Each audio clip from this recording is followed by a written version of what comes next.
اچھا بھائی، اب تک تو ہمیں بہت اچھی طرح پتہ لگ چکا ہے کہ خط کی ڈھلان کیسے نکالی جاتی ہے۔ دو پوائنٹس لیں، x naught y naught, x one y one, طول میں تبدیلی نکالیے، y one minus y naught, عرض میں تبدیلی نکالیے، x one minus x naught, تو ڈھلان آ جائے گی۔ اور پھر آپ کو یہ بھی بتایا کہ ڈھلان کا اینگل سے تعلق ہے، اور اینگل کیسے نکالا جاتا ہے، وائی میں تبدیلی بٹا ایکس میں تبدیلی، تو یہی ڈھلان جو ہے وہ ٹین تھیٹا کے بھی برابر ہوتی ہے، وغیرہ وغیرہ وغیرہ۔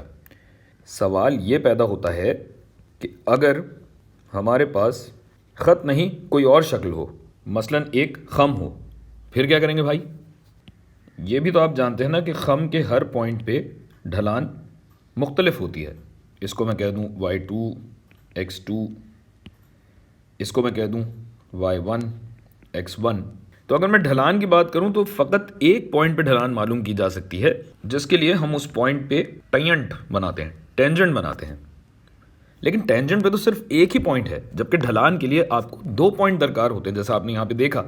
اور اگر ہم خم کے یہ دو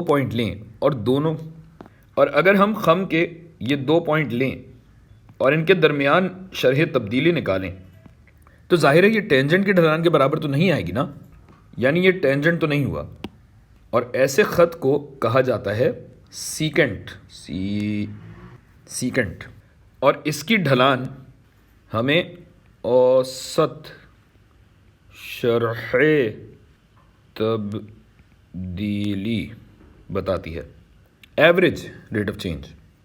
اب اس سیکنڈ کی ڈھلان کا ٹینجنٹ کی ڈھلان سے کیا تعلق ہے، یہ سب ہم پڑھیں گے کیلکولس میں، مگر جاتے جاتے آپ کو ایک اشارہ دیتا جاؤں۔ اس بارے میں سوچئے کہ اگر یہ دو پوائنٹ نزدیک سے نزدیک تر ہوتے چلے جائیں تو کیا ہوگا؟ آپ یہ بات سوچئے، میں اگلی ویڈیو بناتا ہوں۔